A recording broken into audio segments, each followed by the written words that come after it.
Pomeranian, Chihuahua, Maltezi ya da belki bir Toy Poodle. Eğer böyle minik bir dostunuz varsa lütfen kulak verin.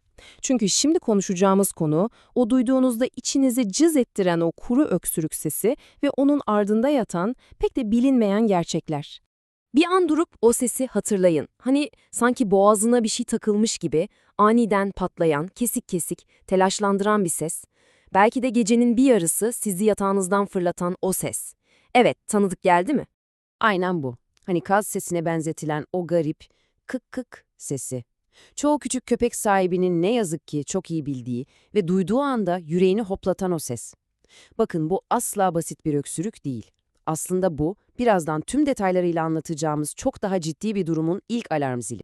Peki bu sesi duyunca ne yapıyorsunuz? Herhalde üşüttü diyor ya da daha da kötüsü, onun ırkı böyle, genetik işte, soluk borusu hassas, elimizden bir şey gelmez deyip geçiştiriyor musunuz?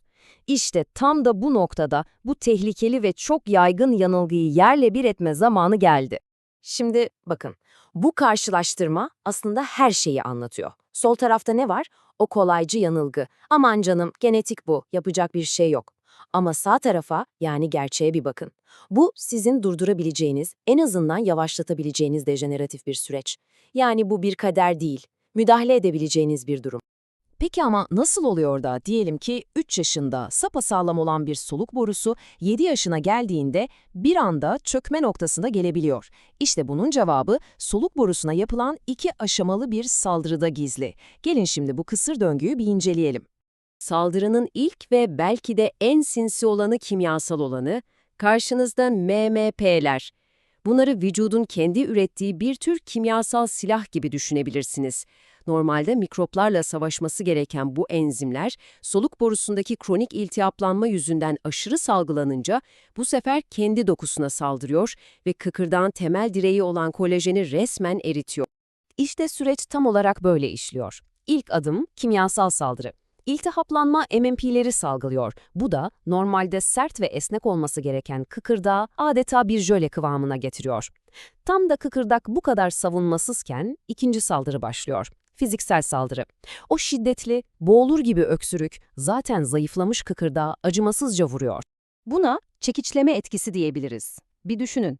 Her bir öksürük o kimyasallarla zaten zayıflamış, hassaslaşmış kıkırdağa inen bir çekiç darbesi gibi. Ve bu darbeler günde yüzlerce kez, yıllar boyunca tekrarlanıyor. Hayal edebiliyor musunuz? En sağlam duvar bile dayanamaz, değil mi? İşte röntgenlerde gördüğümüz o çökmüş soluk borusu manzarası, bu amansız yıkımın en acı sonucu. Peki, bu korkunç döngüyü kırmak mümkün mü?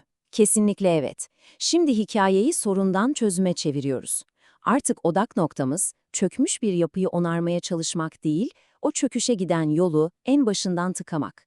İşte bu noktada yeni bir yaklaşım devreye giriyor. Mukoza canlandırması.